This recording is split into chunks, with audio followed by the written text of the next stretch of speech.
I'm a private investigator in Oregon. For your safety, stay out of the woods. Most people make the stereotype that private detectives and investigators have walk-in clients, but that simply isn't true. I get almost all of my cases from clients by phone, and the call I got this June was no exception. The client, a man named Jonathan Alexander, was calling about the disappearance of his father, Nathan Alexander. Jonathan's father had gone missing ever since a solo deer hunting trip in the backwoods of our little Oregon town, and the search parties and official parties hadn't turned up anything. In most cases like this, you're looking for a body in the woods, not a live person. But Jonathan was hopeful, so I gave him the benefit of the doubt. In this case, I took my go bag. A duffel bag and its contents were a bottle of water, a first aid kit, my Taurus Raging Hunter, a bag of Ziploc bags, my wallet and phone, and food. A Taurus Raging Hunter revolver might have been overkill, but I was planning to go into the woods. And the woods can be a dangerous place. This part of Oregon was stocked full of cougars, mountain lions, bears, wolves, moose, and some others, and almost everyone carried a heavier firearm when going into the backwoods. The first place on my schedule was Jonathan's house, where I would meet him in person and have an interview. As I pulled up into his dirt driveway, I got a sense of the kind of person he was. His house was a 25-foot trailer stuck to the ground, with a backyard and patio facing the mountains. "Are you Jonathan?" I asked the man waiting for me. He was tall, at least 6'5", and wearing a checkered button-up, a trucker cap, and jeans. "Yeah," he replied. "You're Inspector Jacob, right? Come inside, I'll tell you the details. I also have some things that could help you, depending on how willing you are." I walked inside the trailer, and the interior was everything I expected. The walls were lined with taxidermied bass and catfish, as well as several mounted deer heads, and rifles propped up on display. A dirty kitchen with piles of dishes was one corner and a small two-person dinner table. "Jonathan," and I sat down. Jonathan offered me a beer, but I declined. I never drank on a job. I started with the regular questions. Where was he last seen? Who was with him? What happened leading up to the night of the disappearance? John replied, telling the whole story. "My dad, Nathan, was a hunter and fisherman. Hunting and fishing was his life. He always had a rifle or a fishing rod. He's in his 60s, and was in the military for 7 years, had a few tours in Afghanistan. On that night, he wanted to go solo buck hunting in the evening, so I dropped him off in a dirt road near his favorite spot. He didn't come back for 2 days. This was somewhat normal. He sometimes hunted overnight, or just got lost. After a week passed, I got really worried. I could feel that something was wrong. I could feel it in my gut. I called the sheriff, and they organized a search party for 3 nights. We went in every direction, covered all the ground, and you know what? Not a single thing. Not a candy bar, no footsteps leading past his spot, no trail, nothing. After he was declared deceased, I went out myself to search. I know he's still out there, I know it. And where is this dirt road?" John marked the road on the GPS on my phone, and I thanked him and left. I had a no-solve no-pay rule, so I wouldn't get paid unless I actually found Nathan, dead or alive. My next stop was at the sheriff's office, in the middle of my small town. I drove past multiple roadside stores until I reached the parking lot of the sheriff's office. I parked and walked into the place, going up to the front desk where a tall and skinny deputy was doing paperwork and chewing gum, presumably as a substitute for cigarettes. I told him that I was looking into the disappearance of Nathan Alexander, and he sent me to the sheriff's office. The sheriff, a balding man in his 50s named Clyde, showed a forced smile as I walked inside. A stained American flag was pinned to the wall, along with dozens of missing person posters and wanted posters. "So, Inspector, is this missing guy a friend of yours?" he asked. "Nah," I replied. "A client wants me to find him. Nathan is the guy's dad." "Well, you're in luck," Clyde replied. "We haven't gotten much criminal activity, so I can show you some of the search party reports." Clyde reached into his desk and pulled out a stack of papers and photos, which I flicked through. One of the photos captured an image showing a trail of footprints, ending abruptly. "And what is this?" I asked. "It's the strangest part of the case. The footprints leading to Nathan's favorite hunting spot just stopped. No trail leading somewhere else, no tire tracks, no ATV tracks, nothing. It's like he just up and vanished into thin air," I sighed. This case was going to be a hard one. "What else of interest was there?" I asked, looking through the files. Clyde pulled out a satellite image of the woods, with a Sharpie written on the spot where Nathan had gone missing. "This is the entire area in which we estimate that Nathan could have walked around in the time he was gone," Clyde stated. "We checked every bit of it, and guess what? Nothing. Absolutely nothing. But there was one thing we found of interest." "Which is?" I asked. "There was a pattern. Every time we checked a place, we heard Nathan's radio coming from somewhere." I raised an eyebrow.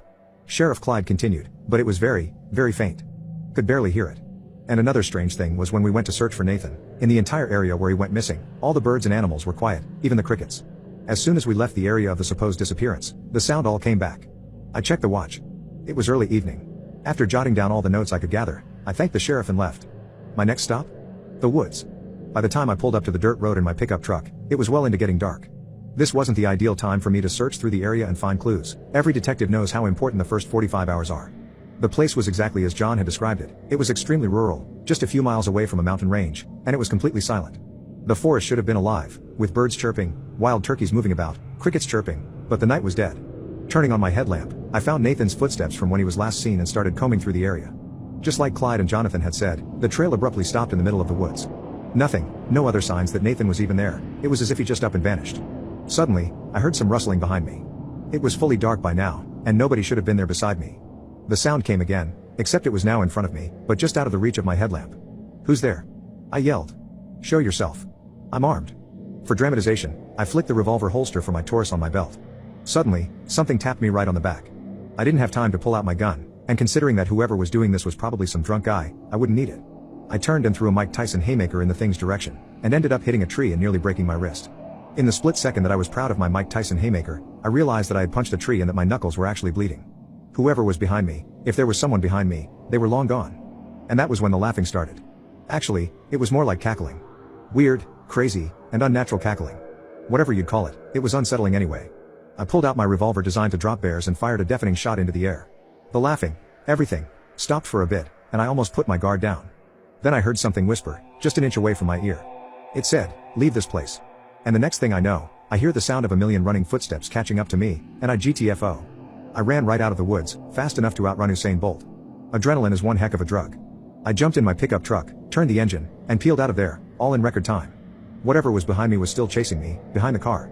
I looked into the rearview mirror to try to look at the thing, which was running at least 80 miles per hour to keep up with me, and I saw nothing. Well, it wasn't a conceptual nothing. It was nothing in the sense that it was nothing my brain could comprehend and understand. There was a huge blurry shape running after me, dark as the night, and fuzzy around the edges. It was as if somebody took a huge mass of static from an 80s TV, made it into some sort of creature, and put it on a dirt road at 9 o'clock to chase some poor private investigator. I turned the road, drove down the road until I reached the town. The thing was, obviously, gone. I parked at a gas station parking lot and threw up once my body realized how much running I had done. The next day, I headed to a woman named Meredith's house. I had heard about her from when I was at the bar the night I saw the demon thing, by some paranormal junkies who were particularly interested in what I said. Meredith apparently owned a spiritual massage shop at the edge of town, having the shop based on the first floor of her house. She also knew a thing or two about paranormal entities, the occult, monsters, ghouls. I pulled up into the driveway of her shop and knocked on the door. "We're closed a-hole," somebody yelled. I looked at the store hours taped on the front door. Today was a Friday, and according to her store hours chart, she was, as a matter of fact, open. "You're open, so stop being lazy," I yelled right back.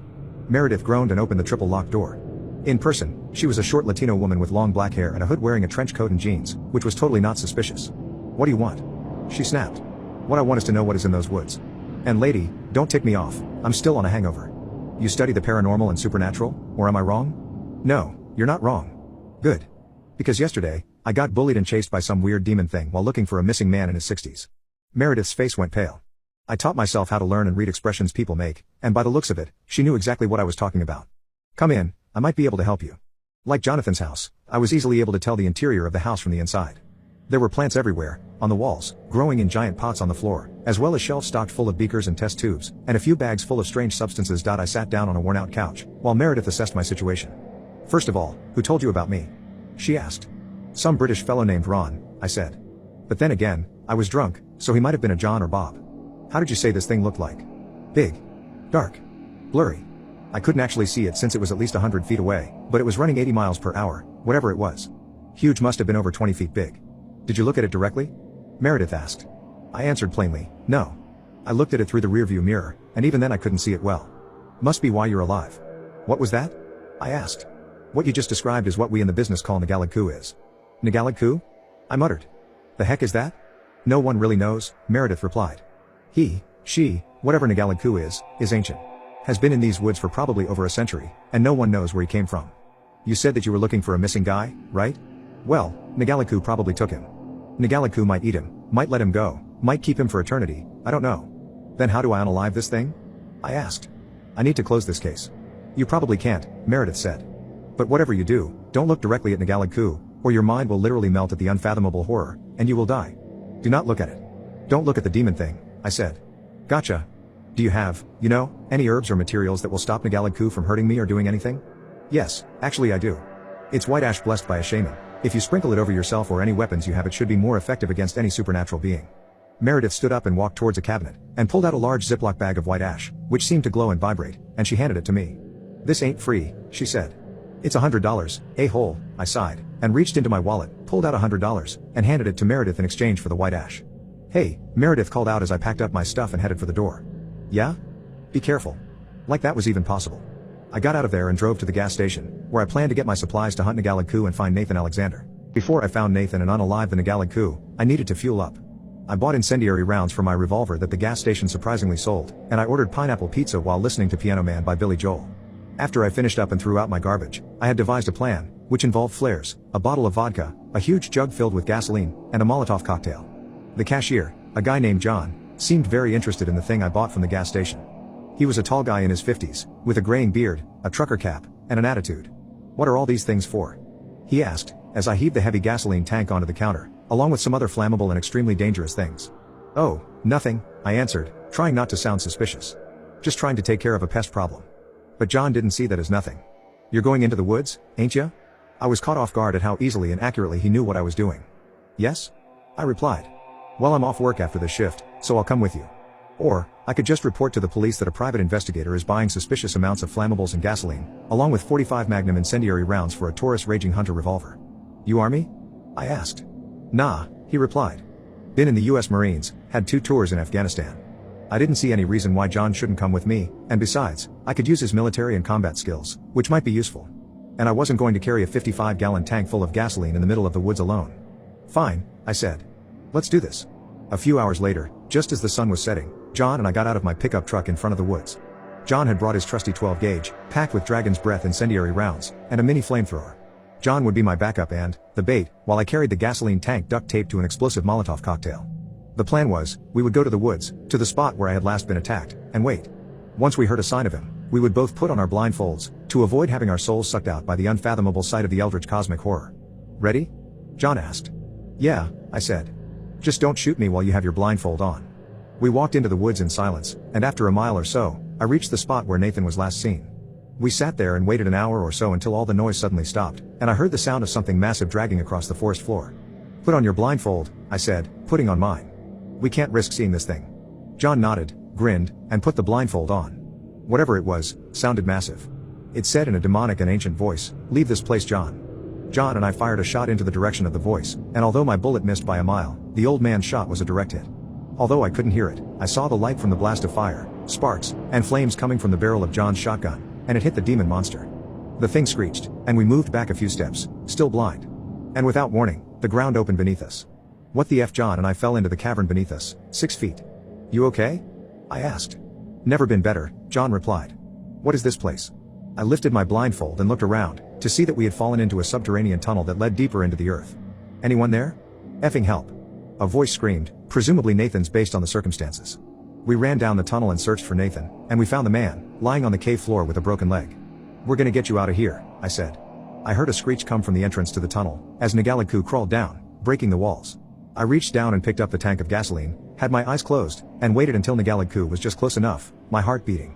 I lit the Molotov, yelled at John to take cover, just as Nagalad Coup got within a dozen meters in our range. I had previously sprinkled the white ash Meredith had given me on the gasoline tank, for extra effectiveness, and so that it could unalive Nagalad Coup if the explosion didn't. Nagalad Coup was only a few meters away from us. I lit the gasoline bomb and threw it, and as it exploded, I grinned. "Gotcha, a-hole." So the funny thing is, a group of redneck hunters found us later. They had apparently found the hole in the explosion crater and investigated. John and I had suffered some mild burns from the enormous gasoline explosion, but the missing guy, Nathan, came out harmless besides the broken leg he already had before. The redneck family dragged us all the way to their pickup truck, then drove us to the hospital, where we both got treated for our injuries. Nathan was found and reunited after a long disappearance, and Jonathan paid me in the thousands, with the money I didn't expect him to have. When I went back to the place where Nathan had disappeared and where I had blown Nagalad Coup high to the sky, I found a very strange, giant, half-human skeleton where I remembered Nagalad Coup getting blown up. Nathan Alexander was found, and I had unalived one of the things that went bump in the night. Case closed.